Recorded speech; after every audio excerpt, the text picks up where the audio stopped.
эфирда Татарстанның көньяк-көнчыгыш хәбәрләре. Студияда Лилия Шафигуллина. Исәнмесез бүгенге программада. Үз эшендә алтынғы смена эшендә 250 км ора үтә, карамагында 13 авыл советы. Опактан полиция хезмәткәре Әлмәт районының иң яхшы участковый исеменә лаек булды. Мәктәпкә җыенырга ярдәм иттеләр. Булачак 1-нче сыйныф укучыларына хәйрия акциясе кысаларында мәктәп кирәк-яраклары тапшырылды. Кызу көрәш, янгын сүндерүче нефтчеләр гамәли янгын спорт ярышларында көч сынашты. Апрель, май һәм июнь айларында 41 юл йөрү кагыйдәләрен бозу очрагын полиция капитаны Евгений Желтков ачыклаган. Ул көн саен эше буенча 250 км ара уза. Югары күрсәткечләр өчен бүләккә дә лаек булды. 2022 елның 2нче квартал нәтиҗәләре буенча иң яхшы участковы белән безнең иҗат төркеме танышты. Участковый авылда документларны тикшереп кенә калмыйча юлны да күрсәтеп, хәерле юл теләп озата. Капитан Евгений Желтков полициягә 16 ел элек килгән, автоинспектор булып урнашырга теләгән. Тик ул вакытта машина йөртү хукугы булмас сәбәпле участковый вазифаларын үти башлый. 2019 елда бу хезмәткәрләргә ЮХИДИ инспекторларының кайбер вәкаләтләре йөкләнә. Машина йөртүчеләрдән тыш башка хукук сакчылары кебек үк капитан Желтковка исерек сугышулар, гаилә низаклары, җинаятьләр ачыклау буенча да эшләргә туры килә.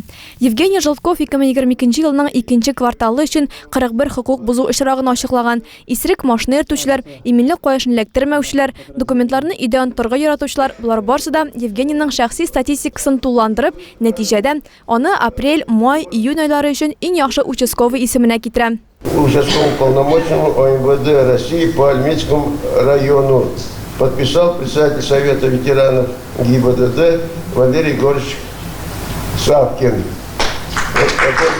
Инспектор вазифаларын башкарган участок полиция хезмәткәрләрен гадәттә ЮХИДИ бүләкли. Премиядан тыш иратны ветераннар советы исеменнән рәхмәт һәм күчмә байрак белән бүләклиләр. Участковый Желтковның көндәлек эшләре менә шуннан гыйбарәт. Хәзер ул машина йөртүчегә якын ут фарларын кабызмаган өчен беркетмә төзи. Моның өчен 500 сум күләмендә штраф каралган. Көн саен Евгений смена эшендә 250 км кадәр ара уза. Дежурлыкны һәм рейдларны санаган очракта ара 600 чакрымга кадәр арта. Хәзер иң яхшы участок инспектор карамагына 13 авыл советы керә. Әлмәттә урып җыю кампаниясе 30%-ка тәмамланды. Җирле аграрчылар һәм район җитәкчелеге беренче нәтиҗәләр ясый. Айның беренче яртысында яхшы хезмәт күрсәткән хуҗалык комбайнчылары җитештерү алтынларын бүләкләделәр. Авыл хуҗалыклары механизаторлары басукырларда көн саен 12-16 сәгать вакытларын үткәрә. Идел буенда ачлык булмаячак дип тынычландыра район игенчеләре. Иван Катерёшкин комбайн руле артында 2 ел. Басулардагы эш белән балачактан ук таныш. Кичкенәдән әтисенә ярдәм итеп үскән. Моңа кадәр югары Акташтагы сөт комбинатында эшләгән. Иван үзенең хезмәттәшләре арасында иген урып җыюда алдынгы буларак бүләкләү өчен чиратта тора. Иң элек 1 гектардан 500 тонна ашлык суктырганнарны билгеләп үттеләр. Награждаем передовиков. Прямо в процессе уборки подъезжают. Такарликов исемендәге хуҗалык җирләре гомумән алганда 15 000 гектар, ягъни Әлмәт районының барлык чәчү мәйданнарының 4/1 өлешен били. Көн саен 16 сәгатьлек эшкә кырларга 10 берәмлек техника чыга. Алар көнгә 800 тоннага кадәр ашлык суктырып өлгерәләр. Диплом. Борис Михайлович в этом году придумал флаг передовика, чтобы все издалека было видно. Комбайннар кишүчәт хуҗалыгы җирләрендә дә эшли. Биредә күләм азрак 1500 гектар. Әмма ике механизатор өчен мондый йөкләнеш бермә-бер күп. Ни дисәң дә, уңыш үзеннән үзе җыелмый. Наил Гарипов заманча комбайнчыга механиктан IT өлкәсендә дә белгеч булырга кирәк ди. Заманча техникадан һәр нәрсә белән компьютер идарә итә. Иң мөһиме җайланманы дөрес итеп килү. Тик бүгенге аграрчыларның төп проблемалары башка. Тәҗрибә тапшырырга кеше юк. Молодых вообще специалистов нет. Бу комбайннарда эшләү өчен яшь белгечләр бөтенләй юк. Киләчәктә кемне өйрәтербез зур сорау. Мондый вазгыять бездә генә түгел, бөтен ил буенча күзәтеләдер. Комбайнчыларның ярдәмчеләре юк. Комбайнеров нету. Узган ел чәчүгә урып җыюга корылык комачалады. Шуңа күрә Татарстанда гадәттән тыш хәл режимын илан итәргә туры килде. Быел исә Әлмәт авыл хуҗалыгы җирләренең 70 000 гектарлы мәйданы хәзер 31%-ка җыелган. Уңдырышлык гектардан 3 тоннадан аз гына артык тәшкил итә. Урып җыюдан соң исә аграрчылар киләсе сезонга чәчүгә керешергә ниятли. Лениногорскида парковка кагыйдәләре буенча тикшерү узды. ЮХИДИ хезмәткәрләре инвалидлар өчен урыннарга игътибар итте. Әлеге кагыйдәләрне бозучыга нинди җәза каралган, тулырак киләсе сюжетта. Бу билге буенча бирдә мөмкинлекләре чикле кешеләр яки аларны озата килүчеләр генә туктый ала. Бу урын бары тик алар өчен каралган. Башкалар монда машиналарын калдырса җәзага тартылачак. Я думаю, я имею право, потому что пенсионер. Юк, социаль төркем пенсионер булу мәсьәләне хәл итмәячәк. Ират барыбер үз җәзасын алачак. Кагыйдә бозучы ЮХИДИ хезмәткәрләре белән бәхәскә кермәде. Шунда ук беркетмәгә кулында куйды. Быел мондый хокук бозу өчен 5000 сум күләмендә штраф яки машина хуҗасы янәшәдә булмаса, транспорт чарасын тоткарлау каралган. ЮХИДИның Лениногорск бүлекчәсе юл хәрәкәте парковка кагыйдәләрен үтәргән һәм инвалидлар өчен махсус билгеләнгән урыннарны алмаска кирәклеген искә төшерә. 84, 37 һәм 35 яшьлек әлмәтләр кырыгалдарлар кармагына эләккән. Пенсионер ханымның акчасын резерв счетка күчерү тәкъдиме белән алдап алганнар. Хатын барлык акчасын салдырган һәм аферистларга күчергән. Зыянның гомуми суммасы 200 мең сум тәшкил иткән. 37 яшьлек Ират исә җинси хезмәтләр алырга ниятләгәндә алдана. Ул таныш булмаган кешеләргә 1500 сум акча күчергән. Соңрак алар иминләштерү өчен 4500 сум акча таләп иткәннәр. Шуннан соң зыян күрүче аның белән җинаятьчеләр аралашуын аңлый һәм полициягә мөрәҗәгать итә. 35 яшьлек әлмәтледә мошенникларга юлыккан. Әле 2019 елда ук ул интернеттагы сайтларның берсендә урнаштырылган гармунны сатып алырга теләгән. Ират 5000 сум күләмендә алдан бирелә торган өлеш һәм китереп бирү өчен 1200 сум акча күчергән. Тик сатучы кинәт авырып китәм һәм музыка коралын вакытында җибәрә алмый. Соңра ул янәсе озак вакытлар дәверендә командировкада була һәм бөтенләй юкка чыга. Зыян күрүче полициягә мөрәҗәгать итә. Хәзерге вакытта әлеге вакыйганың барлык шартлары ачыклана. Һәр факт буенча җинаять эше кузгатылган. Баулы районында быел 350 бала тәүге тапкыр мәктәп бусагасын атлаячак. Аларның 100-е мәктәпкә җыенырга ярдәм ит хәйрия акциясе кысаларында портфельләр алачак. Шәһәрнең үзәк мәйданында булачак 1-нче сыйныф укучыларына рюкзаклар тапшырылды. 22 нәнни укучы тантаналы рәвештә канцелярия кирәк-яраклары тутырылган мәктәп букчалары алды.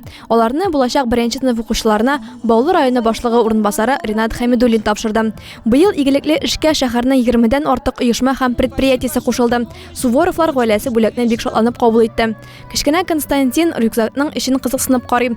Балалар һәм ата-аналар сөенеченә анда мәктәптә уку өчен иң кирәкле әйберләр: альбом, пенал, дәфтәрләр, пластилин, пумалар һәм башка бик күп нәрсәләр салынган. Бәйрәм кунаклары өчен күңел ачу программасы да әзерләнгән иде.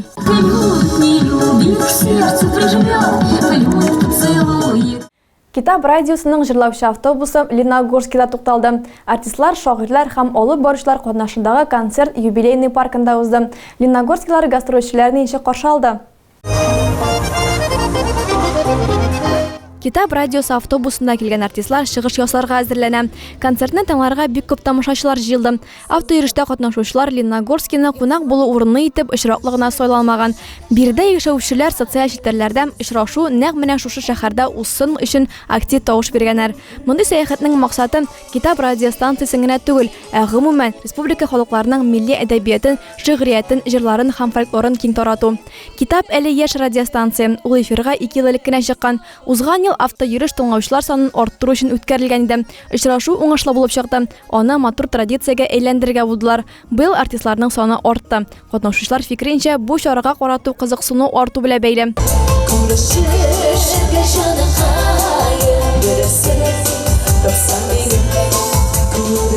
Автобус янында татар телендәге басмалар куелган киштәләр дә урнаштырылды. Китапларны теләгән һәркем сатып ала алды.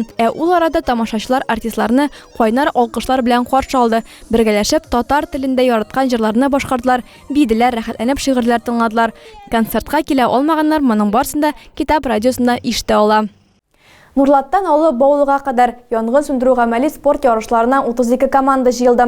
Мондый ярышларда янгын сүндерүчеләргә көндәшләреннән тизрәк, югарырак һәм көчлерәк булуына аз. Катнашучыларга барлык мишеннәрне янгын сүндерү җайланмасы ярдәмендә җыярга һәм явылык тулы савытны сүндерергә дә кирәк. Ярышларда безнең җат төркеме дә булып кайтты. Внимание! Ярышларга старт бирелә. Янгын сүндерүчеләр эстафетасының беренче этабы противогазларда йөгерү. Соңра команда вәкилләре иптәшләренә чиратны тапшыра. Анысы исә янгын җиңе ярдәмендә мишенне бәреп төшерергә тиеш. Эстафетаны соңыннан кабул иткәнне ярышның иң тәэсирле өлеше ягулык тулы ваннаны сүндергә туры килә. Нишат Фазуллин Лениногорск нефть идарәсендә эшли. Ярышларда 2001 елдан катнаша. Узган ел аларның оешмасы беренче урын алган. Хәзер исә Илшаттан кала команданың барлык катнашучылары да яңа уенчылар. фикренчә, монда иң мөһиме җил юнәлешен күзәтеп тору. Башка ярышлардагы кебек үк янгын гамәли спортында да уңыш зур роль уйный. Кемгәдер бәхет елмаймый, андый очракларда була. Ярышлар ел саен үткәрелә. Оешма хезмәткәрләренең гадәттән тыш хәлгә ни дәрәҗәдә нәтиҗәле җавап бирә алуын аңлау өчен тәҗрибәле хөкемдарлар, һөнәри янгын сүндерүчеләр кирәк. Алар республиканың төрле почмакларыннан, Баулыдан, Нурлаттан килгәннәр. Иң ерагы Прикамнефть. Ярышларда катнашырга һәрберсендә 5 кешедән торган 32 команда теләк белдергән. Бирдә нефть чыгарышлардан тыш, нефть химиясе предприятиеләрдә, транспорт идарәләрендә эшләүчеләр дә бар иде. Тагы да күбрәк яңалыклар һәм тапшырулар белән телекомпаниянең рәсми сайтында таныша аласыз. Без социаль челтәрләрдә бар, хәбәрләр юлагыз. Бүгенгә менә шулар, кабат очрашканга кадәр. Исән-имин булыгыз.